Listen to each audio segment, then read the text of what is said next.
Welcome to the Alcohol Minimalist podcast. I'm your host, Molly Watts.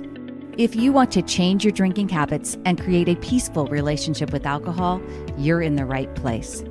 This podcast explores the strategies I use to overcome a lifetime of family alcohol abuse, more than 30 years of anxiety and worry about my own drinking, and what felt like an unbreakable daily drinking habit. Becoming an alcohol minimalist means removing excess alcohol from your life so it doesn't remove you from life. It means being able to take alcohol or leave it without feeling deprived. It means to live peacefully, being able to enjoy a glass of wine without feeling guilty and without needing to finish the bottle. With science on our side, we'll shatter your past patterns and eliminate your excuses. Changing your relationship with alcohol is possible. I'm here to help you do it. Let's start now. Well, hello and welcome or welcome back to the Alcohol Minimalist podcast with me, your host, Molly Watts, coming to you from a very dark, rainy Oregon this morning. It is early on a Monday morning. I am recording this the day after daylight savings time started. And of course, it's still really dark out this early in the morning. And man, is it coming down. The rain is just really, wow. Supposedly, I have learned that the forecast for the rest of the week is dry, like tomorrow through the next 6 days, which would be amazing since that has not been the case around here for the last few weeks. Not supposed to be incredibly sunny or anything like that, but dry. I will take it because Lord, I got to get through today because today does not look good at all. It's got like the icon for the rain is like the big raindrops, not just drizzly, not just showers. It is full on rain. All right, back to what we really need to talk about. Before we get into the show, I have an opportunity that I want to share with you. And if you're someone who's working on your relationship with alcohol and you're also interested in improving your overall diet and nutrition, starting on March 18th. So if you're listening to this on the day it drops, March 15th, you still have time to join me in the 30-day nutrition upgrade. This is a program that I did back before in January 2022 with Monica Reinagel. You know Monica if you've listened to this show. She is the host of the Nutrition Diva podcast, which, by the way, was listed in the New York Times as one of the top shows on learning about the science of nutrition. Just recently, last week, was mentioned in one of those cumulative lists of from the New York Times. So a great show. If you've never listened to Nutrition Diva, I highly recommend it. Monica also co-hosts the Change Academy podcast, and she's a licensed certified nutritionist, has a master's of science in nutrition. So she's really a great authority. And I know that I need a refresher. The motivation of being a part of a live group was something that I wanted. And when Monica let me know she was doing the group again, I asked if I could join in. She said, of course. So it all starts on Saturday, March 18th at 12 p.m. Eastern with a live kickoff event that will be recorded if you can't be there. I will be there. And then you have 30 days of daily emails with recipes, implementation ideas, plus a private Facebook group where people connect. You get access to Monica's wisdom, as well as current and former upgraders. That's what she calls them, the upgraders, to ask questions, share ideas, and get some support. Halfway through the program, there's another live Q&A event. And just like with other 30-day challenge type groups, it's really a decision to focus your attention and virtually lock arms with other people who want to build better habits. And that's what's really so valuable. It's just $69 for a month worth of support, including a really awesome and intuitive smartphone app that you can use for free, really for the rest of your life. And here's the great news. It absolutely supports minimizing alcohol. And when you factor in your alcohol-free days on the app, you get positive credit for your overall nutrition GPA. That's just a teaser for the app that's included in your registration.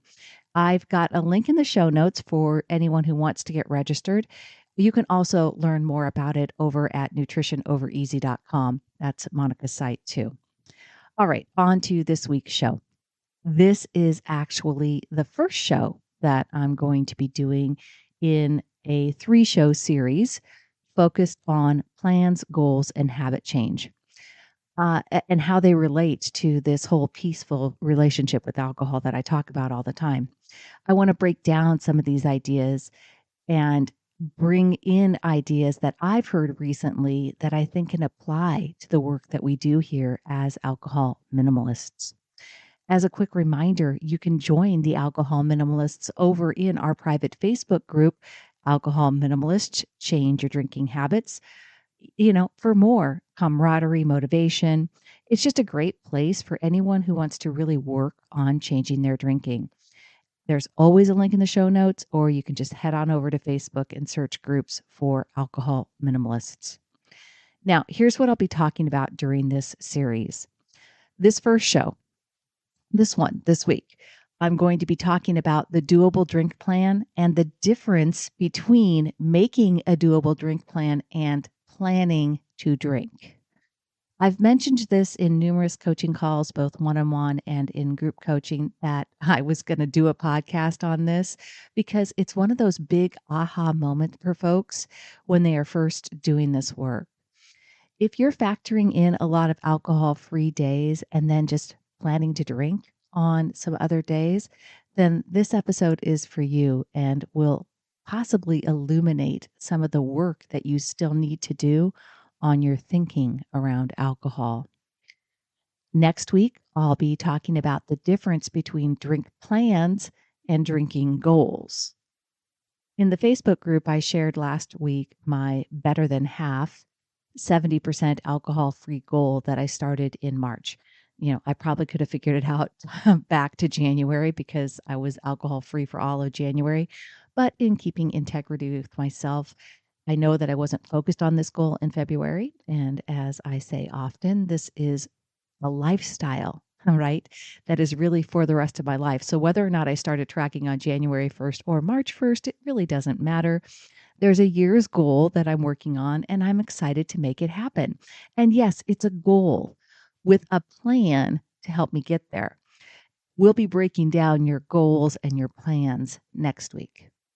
In the third week, we're going to tie it all together with 3 things that you need to stop doing to achieve your goals and to change your drinking habit. And a teaser, one of the biggest takeaways you'll hear is that your life, your specific challenges and constraints, all of those things that make your life situation unique, they matter. We'll talk about making this area of personal development more personal. All right, this week, let's talk about the doable drink plan. When people first come into my work, they are typically not making any plans with regards to alcohol. I know that I certainly never had a plan ahead of time for drinking. I did typically track my drinks or paid attention to how many I was having, but that was in real time or sometimes, especially when I was feeling the effects of over drinking, I would try to count backwards, right? Try to recount exactly how much I had drank in an effort to quantify and avoid doing it again in the future, right? Feeling this bad thing again in the future. And side note, of course, that strategy of recounting what happened the night before to avoid a similar result in the future was never a successful strategy. I'm sure many of you can relate. You have a hangover and you say never again, but somehow either next week, next month, or maybe if it even worked a little longer, uh, but eventually you overdrank and then you would try the whole recount again process. Big part of my strategy when I finally changed my drinking habit for good was the doable drink plan.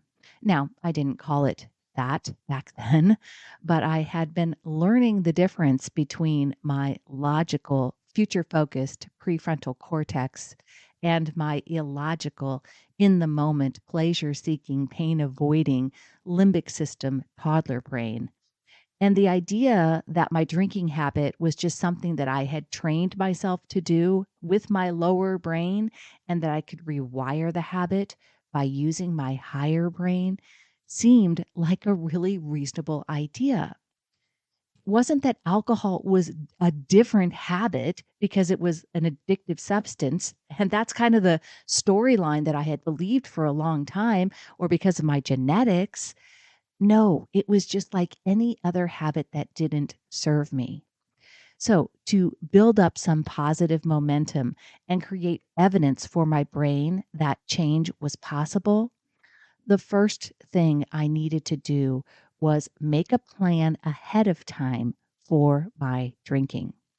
Now, this idea flies completely in the face of recovery programs and sobriety communities who insist that abstaining is the only way to change your drinking. Other programs actually encourage you to start with a 30-day alcohol-free period. And of course, I've shared during Dryuary that there are absolutely benefits to taking an extended break from drinking. But the idea that you can get to sustainable change faster by taking a 30-day break, I don't agree with that. I don't believe that's necessary, nor for everyone do I believe it's possible.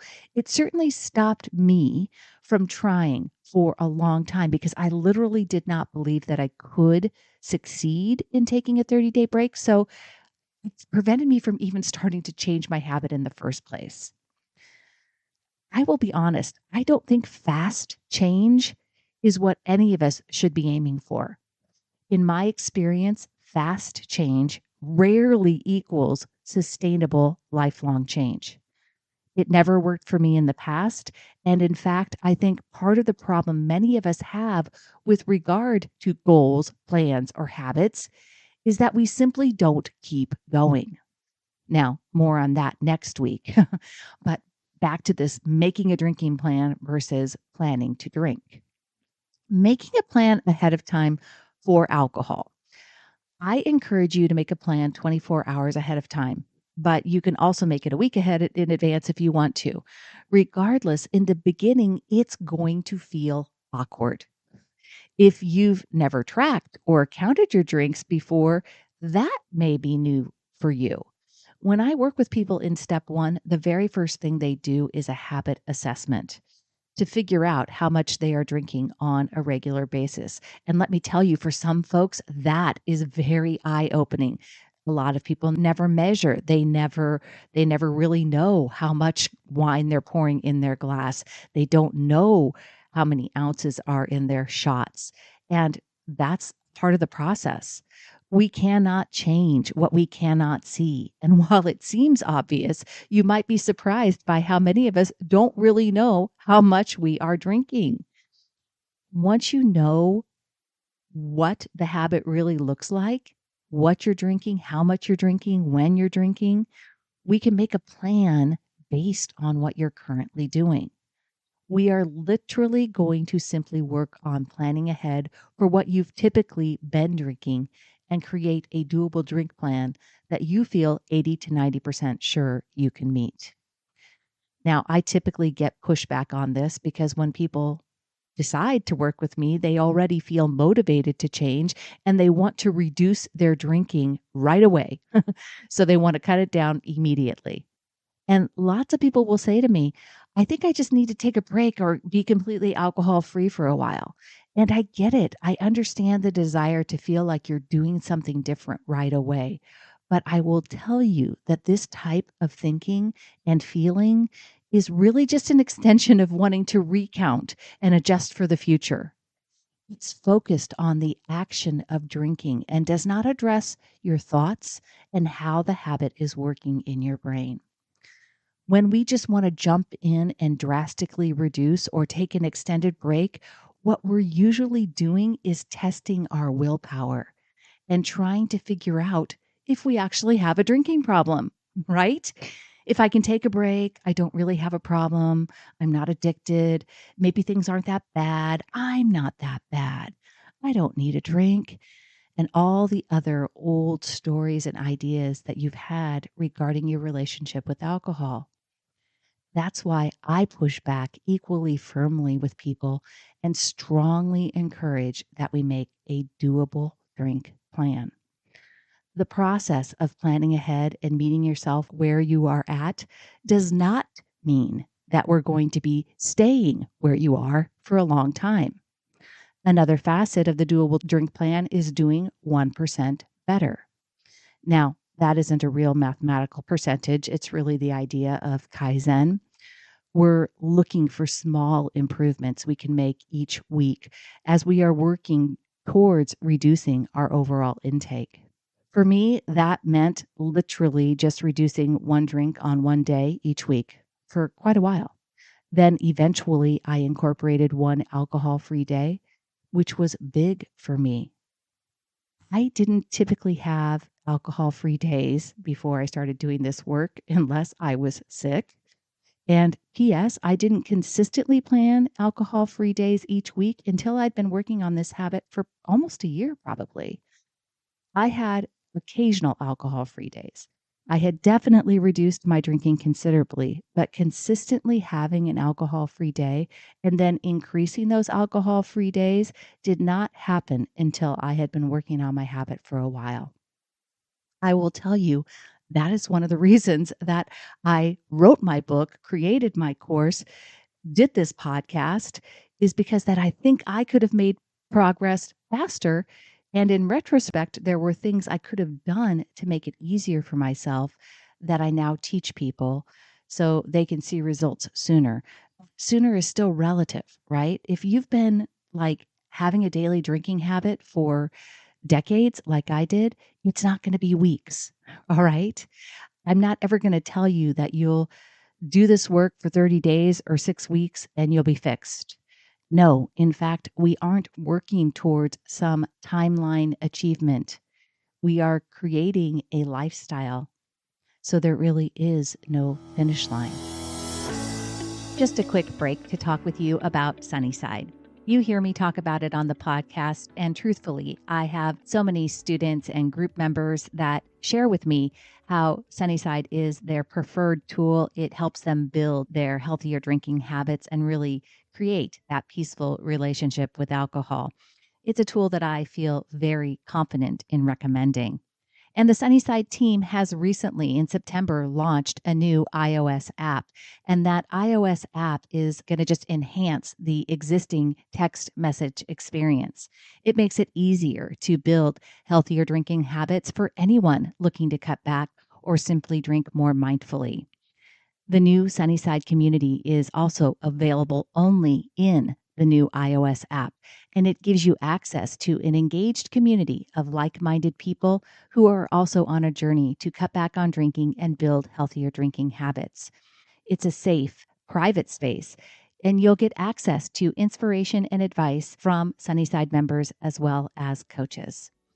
I encourage you to go check out Sunnyside. Go to www.sunnyside.co/Molly to get started on a free 15-day trial.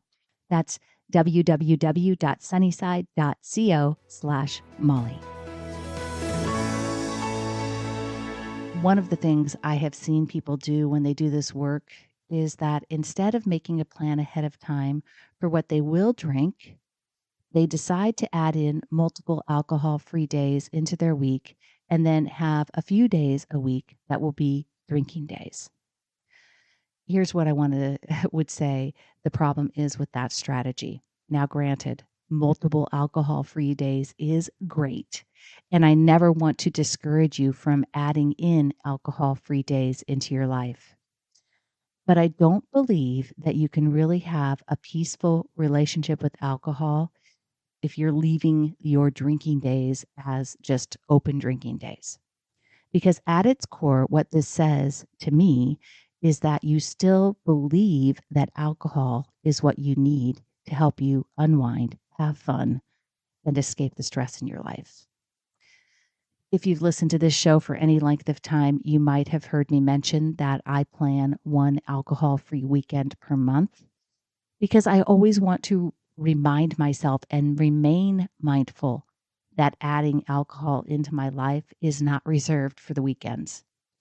That reinforces the idea when you reserve drinking for the weekends, right? It reinforces the idea that drinking is to relax. You got to drink to have fun, that alcohol somehow makes going out better, or it's just what I do when I go to a bar or a restaurant. And those are simply not the thoughts I want to have about alcohol. I trained my brain for years to believe that alcohol was synonymous with going out, with eating at restaurants, with parties, vacations, you name it.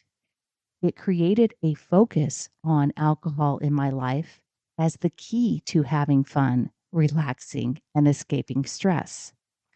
When we simply decide that I'm going to drink, but without a planned number of drinks, we are basically saying that we still believe alcohol is what we need to change how we are feeling. Now, maybe you are okay with having 5 alcohol-free days each week and 2 days where you aren't counting. For me, that wouldn't be peaceful. When we allow ourselves to overdrink, which, as a reminder, I would say that anything more than 3 standard drinks for women or 4 standard drinks for men in any one occasion, um, that's what is really the number there, that 3 and 4 is what comes from wanting to avoid a binge drinking episode as defined by the CDC, which would be 4 or 5, respectively, for women and men. Now, I want to clarify too that on any occasion, right? Someone asked me recently about how long an occasion is. And according to the NIAAA, which is separate from the CDC, right? Binge episode happens within 2 hours and it elevates your blood alcohol content to over 0.08%. That's how they define that. They use basically the same numbers, 4 and 5, but they say that's what typically would raise the blood alcohol content to over 0.08%. And if you do that within 2 hours, that's what the NIAAA constitutes as a binge. So this number of drinks within the 2 hour range and raising the blood alcohol content, I think it's raising the blood alcohol content that's particularly important. You've heard me say that every time we drink, it's like our own personal petri dish. When you start to feel altered, that's a really good sign that you should stop drinking because that typically means that your blood alcohol content is rising above the 0.055% that we talked about as being therapeutic. I've said it before, but I'll say it again. When you become an alcohol minimalist, it does involve having a drink plan.